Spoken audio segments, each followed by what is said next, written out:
નમસ્કાર ખેડૂત મિત્રો, સ્વાગત છે તમારું ખેડૂત ચેનલની અંદર। આજે તારીખ 22 નવેમ્બર 2024 ને વાર શુક્રવાર। આજના થરાદ માર્કેટ યાર્ડના તાજા બજાર ભાવ। તો ખેડૂત મિત્રો, આજે થરાદ માર્કેટ યાર્ડની અંદર જીરુના સૌથી ઊંચા ભાવ 4850 રૂપિયા નોંધાઈ રહ્યા છે।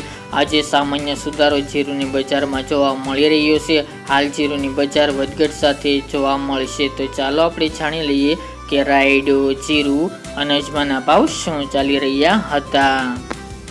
ખેડૂત મિત્રો, આજના થરાદ માર્કેટ યાર્ડના ભાવ જોઈએ તો જીરુ 3525 થી 4851 રૂપિયા, રાયડો 1100 થી 1245 રૂપિયા, ગુવારગમ 900 થી 973 રૂપિયા, એરંડા 1260 થી 1280 રૂપિયા, રજકા બાજરી 516 થી 600 રૂપિયા, ઈસબગુલ 2200 થી 2650 રૂપિયા, વરિયાળી 1100 થી 1360 રૂપિયા, બાજરી 484 થી 557 રૂપિયા, તલ સફેદ 1800 થી 2350 રૂપિયા અને મગફળી 911 થી 1114 રૂપિયા। તો ખેડૂત મિત્રો, આ આજના થરાદ માર્કેટ યાર્ડના તાજા બજાર ભાવ।